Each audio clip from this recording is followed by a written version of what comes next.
Hi, y'all. Sheena here with Evolved Being. And today we are talking about reframing our thoughts.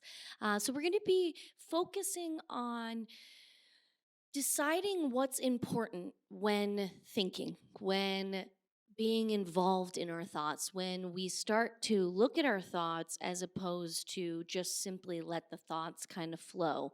And maybe you already have a decent handle on this, or maybe this is a brand new concept to you. Either way, it's a good refresher in how to be mindful and be full in mind. So we will break apart the mind and the thoughts that happen in the mind that are conscious and the thoughts that happen in the mind that are unconscious, and really look deeply into what benefits us, when thoughts benefit us, what life looks like, when thoughts don't benefit us, what life looks like, and how that can be useful in day to day life, in creating a bigger vision, in stepping into our power, and in goal setting. So stick around, and I'll see you in a few.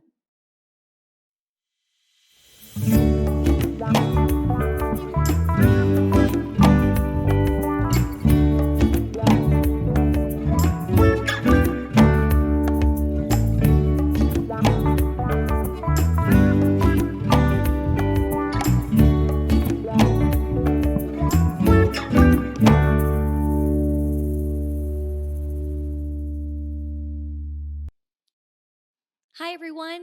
Thanks for hanging out with me. Evolved Being Sheena here. Today, we're talking about reframing thoughts and why that's important. Why is it important to think about our thoughts, and how do we think about our thoughts? Hmm?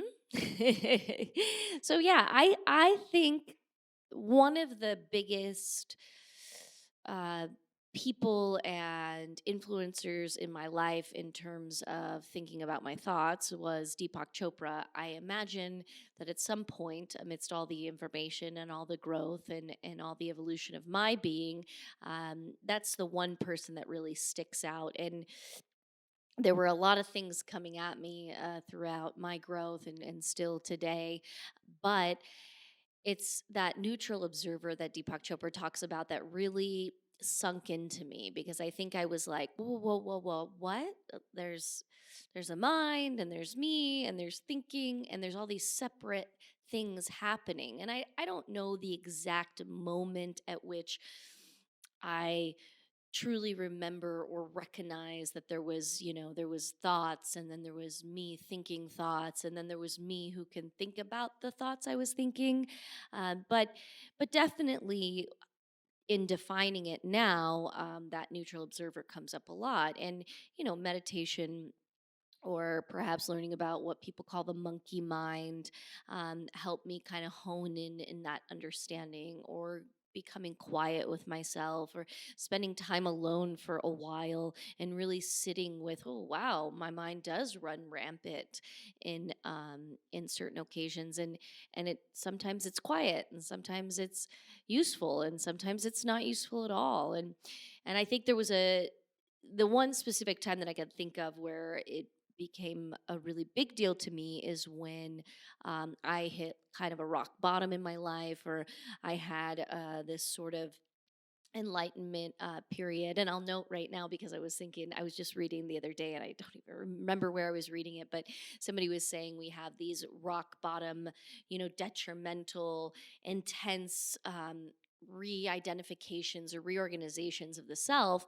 And a lot of time we look at that this as this negative, but really we can look at it as a positive. And I've always looked at my time period of rock bottom, or my however you want to look at that time in my life, as an enlightenment period. And so when I had those moments, I do remember very distinctly my own mind and my own thoughts just running away, like getting the better of me. These thoughts really just escaping and becoming something in my reality. And I think as I came out of that period in my life and was reorganizing my identity and was really paying attention to, oh, what am I thinking and how do I make sure that I never let my thoughts get away with me in such a dramatic way again, that I came up, with being able to recognize this. And I was researching and looking into, things and going through a great deal of therapy and really, working on myself in those moments. So there was a lot of introspection, there was a lot of self-reflection, there was a lot of journaling and writing, and that's helped me tremendously in being able to separate the mind, my conscious waking being moving behaviors from this sort of running in the background show, and then furthermore these thoughts that come about. And if you'd like to join in with me while you're watching today in a little exercise, take a moment to sit with yourself right here, right now. Close your eyes. And then I like to think about it as, take a moment to think a thought. So I'll give you a thought to think, like, it's a beautiful day today. So you can think that thought. You come up with that. It comes from a certain place, right? That's sort of that creative choice that we have surrounding that. The thoughts that come up oftentimes that don't serve us, but whatever, they come up in all different ways. Maybe they serve us and don't. Is when something is more triggered, right? Like, so if somebody were to startle you and jump in while you were just doing that exercise, perhaps the thoughts that would come up would be, oh, you scared me. Well, that's all of a sudden this automatic thought that kind of comes to the mind. Or maybe you get upset, like, how dare you walk in here without knocking on the door or without announcing that you're here. These sort of thoughts come to the mind, and then you have a reaction, some outward thing that happens after that. And so that's those sort of practices to notice that thoughts come in different ways, right? And then, okay, maybe if you're in a space, you can open your eyes if you're if you're closed still. Maybe you're in a space where um, you're it's quiet, right? Like, I don't know, a performance or something that you're watching, and you're watching it, right? Then you can really notice the thoughts that come up, because as you're observing, right, thoughts come up, judgment comes up, excitement comes up, ooh, wow, that's beautiful comes up. These sorts of things kind of all of a sudden present themselves, and the mind could be very loud. Not everyone is like that. Some of our minds are very, perhaps in the present moment, and maybe there isn't a lot of noise coming up, and that's okay too. Um, but just starting to recognize, right? If you haven't gotten to that point where you do recognize, that's sort of the way that we start to notice what's going on with the mind. Now, uh, reframing thoughts comes a little bit more when we have thoughts that come up during points of triggers, or during fear or anxiety, or a good example might be someone who has a certain phobia, or fear that comes up that they're not sure where it necessarily is from. So when, let's say, you're being situated in that fear. Let's say it's a fear of snakes, and you're hiking in the desert, and there may not be any snakes, but all of a sudden those thoughts come up about snakes being in this environment. And then those thoughts sort of getting away and saying, uh, more things to make you scared, like there could be a snake coming out at any moment. Oh, I heard a noise. Was that a snake? So now those thoughts are kind of working against you, and that's how that works. So that can happen in many, many different situations in so many different ways. It could come in a relationship where there's a critiquing, and that critiquing is beginning to make you. Get frustrated or irritated with another person. That can come in a job where you're starting to maybe not like a job, or you're irritated with things around you, and the thoughts start to manifest and to become greater than maybe the issue actually is. It can come with self-doubt or insecurities. That comes a lot with insecurities, where we look in the mirror and the thoughts that come are thoughts of pain or hurt, or putting ourselves down, and those thoughts become bigger and manifest into reality. So when should we reframe a thought, right? And that's up to you, right? I'm not going to tell you when you should reframe a thought, or when it's good or bad, or vice versa. I tend to stray away from that stuff and telling people what to do in general. But if I'm working with a client and their observation is that every time they look in the mirror, they are doubting themselves or putting themselves down, or telling themselves they're ugly, and that is becoming something that stops them from connecting on a useful level to people around them, or being able to find a mate, or being able to have confidence in their work environment. And now they've recognized it. Now it's probably time to learn how to reframe those thoughts. And that's kind of what we're talking about when we're talking about reframing thoughts.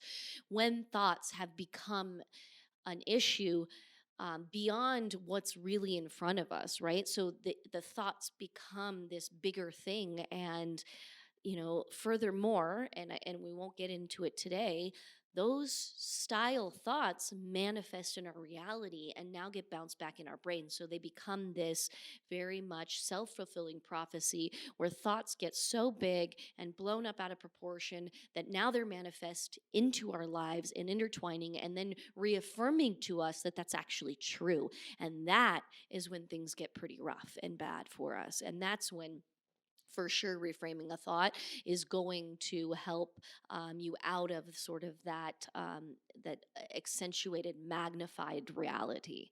Um, okay, how do you reframe thoughts? The next step is really becoming mindful of them, right? So self reflection, I think, is huge.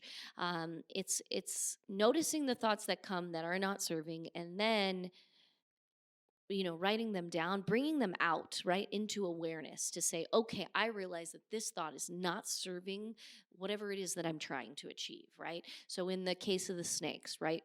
Hiking in the desert.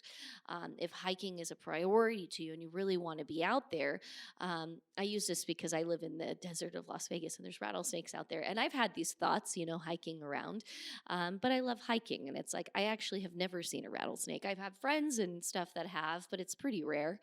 Um, if you're in that situation now and you really enjoy hiking, you want to be out there, it's like, how do I stop these thoughts so they don't become detrimental to me and keep me from going out into the world in that way? So, so perhaps bringing them into the awareness, noticing that you're doing it, noticing that you're thinking about the snakes. That's going to be a big step. That's going to be a step in the right direction, because you're not unconsciously bringing up this fear. If you don't hear those thoughts that are coming, right, you got to bring it to the awareness. You've got to find where they're coming from, what's triggering them, and then kind of bring it to your consciousness. Another good, helpful, useful tool is writing things down. I think that's huge. It's been so helpful in my life in trying to understand my own mind and what's going on inside my head.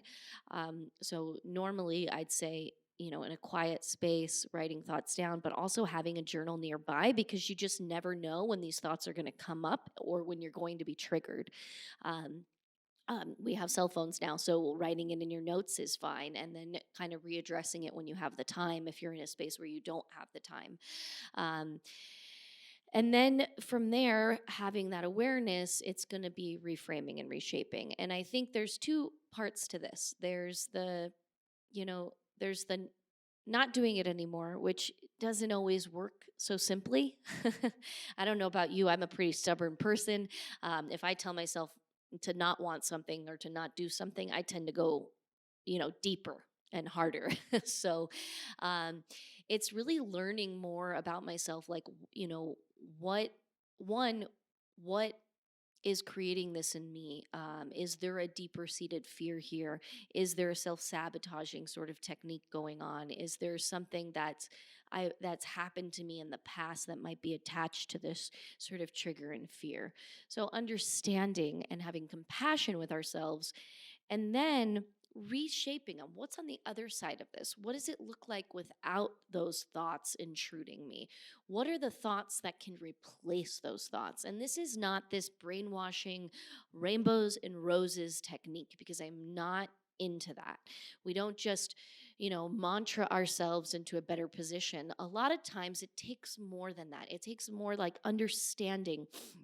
Some of us just aren't easily brainwashed like that. It's not like, okay, well, I'm going to think of, turtles instead of snakes, while I'm out there. No, that's not necessarily the technique. The technique would be more so focusing on one distraction, distracting us away from those thoughts, focusing on the trees that are around, the cactus in our case, the mountains, things like that. But if we do hear a noise and all of a sudden those thoughts come up and get triggered, um, thoughts like, I am safe, I am connected, I want to be here, I'm choosing to be in this space, right? So that we're reminding ourselves of the choices that we're making along the way. And then when we're not in those situations where fear is already being triggered, or anxiety, or where we might actually be put in those situations, when we're in a safe space, self-reflection, self-reflection. And that's when those affirmations might come in handy, of reminding ourselves, of the fact that we are able to go out into the world, and we did see these beautiful mountains, and there was an amazing time had by us while we were doing that hike. Having that self-reflection to reaffirm those natural healthy stress responses that you know were gathered during that time. So reframing thoughts, yeah, that's kind of how that works. uh, I think that sometimes, we're unconscious of that stuff, so it's about just kind of bringing that stuff to the forefront, asking ourselves, is the life plan that we're working, is it in alignment with what works for us, on the deep side, right? Like, a lot of times, we might be moving into goals and plans that just don't work for us. Maybe hiking is not our thing, and maybe it doesn't even have to do with the snakes, but maybe that's not in alignment. Maybe we're doing that for another reason. So, always looking at the whole system, like the whole thing that's going on, and asking ourselves those questions as we go on, and then really learning how to get our mind on our side, how to get the mind in alignment with who we are and what we want.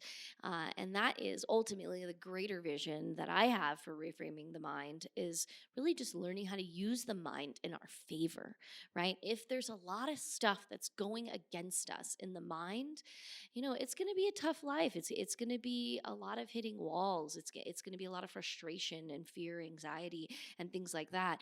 But if you can learn to get that mind, this beautiful, this incredible machine that we have inside of us, that's connected to us, even on a spiritual and a soulful level, how beautiful does that life look, and how great it is for the individual to be able to manage the mind, and use it so that you're able to set goals and move towards things. And we kind of talked about, I think, a little bit more the crunchy stuff in reframing the mind, but all the beautiful stuff that's accessible when you're able to use the mind in your favor, and really heighten your experiences and add to the depth of your human being. So that's what I have for you today on Reframing Thoughts. I'm Sheena Dressel. This is Evolved Being. Please check out my website.